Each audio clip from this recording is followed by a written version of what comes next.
आई लिया हाँ। गोड़ ला के घर में ढूकी गई। अरे मर्द के दीवाना बिया मर्द के दीवाना गइल बिया तो जिंदगी भर रहले रह जाई। एगो भाई बाकी जा को धो के आ धो दल बने ते आई लिया बोचल खाए। हम तो अपन कल दल छुए ना दी जान छुए दिया ओकरे कूलर के हवा लागता फ्रिज के पानी पिए दिया हम तो अच्छा नहीं है गाँव के महती ज्यादा हमनी का मारदा तो कर मारदा बड़ा नीमन बा। हाँ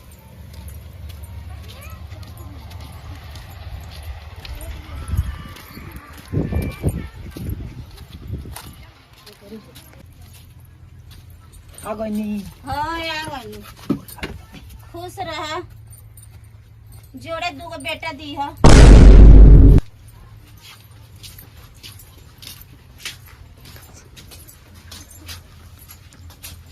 बैठी गर्मी हो तो कहीं पंखा नहीं खिले लोग बोले का दो के कहाँ से पंखा लागू जी?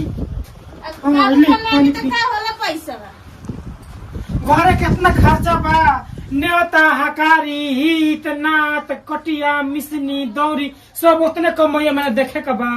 अब बाबू लोग वहाँ लोग तो बता अब रो बुझी लोग के घर के लोग रहता घर में मार लोग 12 जगह पठानी उड़ावता। ठीक है पंखा की ना जाई और खाना खाई पनी पेनी है अरे पिए नहीं खाना ले आई ना। हाँ ले आई खाना खा ली कब बिहान भात बनौनी है कहने की भात हो तो बना दी। खा लो स्वाद में तो बड़ी मजा आता है पत्थर का चावल खाए में। अब खा लिया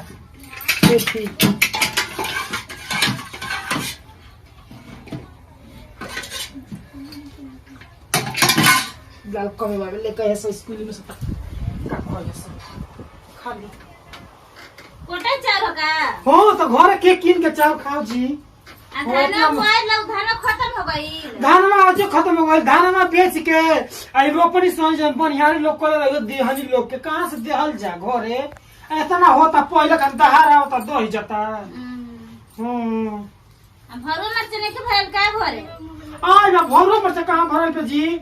भरो मरचा तक अगले साल का भरले रही खत्म हो गई भरुआ मरचा बान नहीं भरुआ मरचा ये घर आम होता कि लोग अचारो डालू मुसहरी जन तब न मिली घर बैठल ना मिल जाई मुसहरी लोग फ्री में दे दी ना लोग पैसा नहीं भेजल जाला पैसा बाबू कार्तिक में का पैसा बाबू भेजले हुए का भेजले हई और कार्तिक में का भेजनी तो सारा खेत बाड़ी सारा करौनी जा।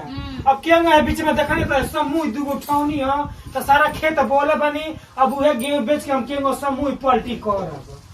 हाँ वो तो कोई नहीं कि हर महीना में हम पैसा भाभी लगा भेजेनी तो हमरे मुँह पर कही कि हम भाभी का पैसा भेजी ले तू ही जन भेजले रहलू 600 रुपया उनकी लड़का से तौने पैसा है तो 1200 पैसा आई नहीं है।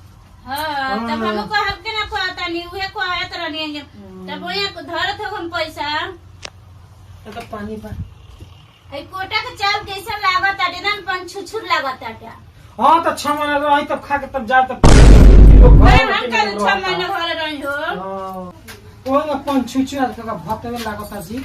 ओए का हम और भाई जाते हैं बाजार है। हाँ आई भौजी के छूछे देले बड़ू अचार बना देलू अचार कहाँ बा कहानी की जाकर भरलो मत किन के ले आइले भरी तो कहाँ से भराई हो घर में मुड़ के है ना नु जाई रहल ना रह त माई हां कहलस एके में अचार डाल तो भेजवा दे अपनी माई के हम बा नहीं अचार पर को घर में ठीक बा तब चल बोलो तड़ू हतना मेहरारू बोले निसन बाप रे बाप ना बोले तो कोई खर्ची चली नहीं जाते बोलो कैसे खर्च लगा तब का जाते की बात थी बाजार में तो सुनिए ना तो इतना बोले निसन चल तो नहीं लेट होता सुनिए ना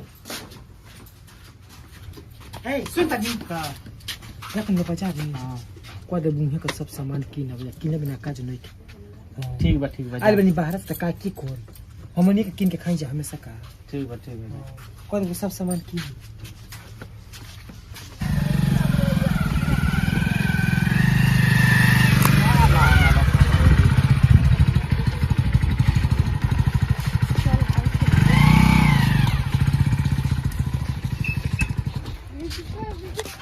भौजी ए भौजी आ गई नहीं जा बाजारी से इतना रह। सुन तनी तनी देखम बाहरिया पानी तनी वहां के भेजम। ठीक बा। क्या कहत रुका बाजारिया गई रही त के सामानवा किनल हमारी किनिया का किनाइल 2 बरा आटा रहल, तेल रहल, साबुन सरफ उरफ रहल सगरी।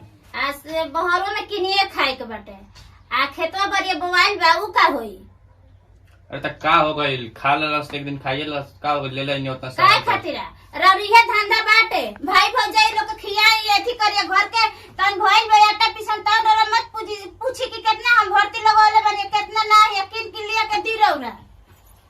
अरे छोड़ द, का हो गइल काहे ते छोड़ी वो जैसे पैसा हम भेज रहनी तो घर का भइल लोग कि रे गाने ते आटा आटा कुली किन लेनी चाउर और जाई तो के ओने पंचायत कर लेना उनके बोला कर रे लियाई आ खेत बंटवारा को के तब हमनी के बाहर चले जाई उहे खेत हम बांट के देले हम केहू के न बटहिया तो हम आए हम तो वही आदमी से मांगम न ते ही कम बड़े ना हुए कम बिया तनी के दोनों एकदम घर में आग लगा देल बाड़ सब। आग हम लगावे आइल बनी तो तोरा के छोड़ दे, मैं भाई के ना छोड़े। हां तो भाई का करे छोड़ो पूरा घर के तनी के बंटवारे करे के चक्कर में बाड़ सब घर अलग करो तनी खा हां तो सब। जाके बोला